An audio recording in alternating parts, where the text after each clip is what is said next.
પંચમહાલ જિલ્લાની ખાણ ખનીજ વિભાગની ટીમ દ્વારા કાલોલ તાલુકાના ચલાલી અને રોયણ ગામમાં મોટી કાર્યવાહી કરી હોવાનું સામે આવ્યું છે, જેમાં ટીમે ગોમા નદીના પટમાંથી ગેરકાયદેસર રેતી ખનન કરતા 2 શખ્સોની ધરપકડ કરી 60 લાખની કિંમતના 2 એક્સકેવેટર મશીન પણ જપ્ત કર્યા છે।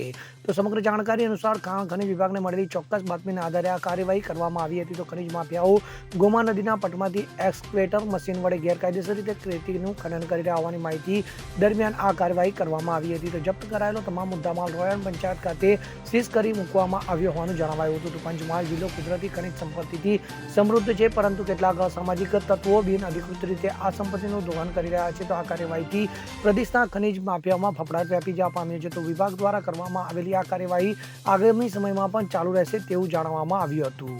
Bureau report CN24 news. હવે જુઓ દેશ દુનિયાની તમામ ખબરો તમારી આંગળીના ટેરવે। ઉઠાવો મોબાઈલ અને Google Play Store પરથી ડાઉનલોડ કરો અમારી CN24 ન્યૂઝ મોબાઈલ એપ।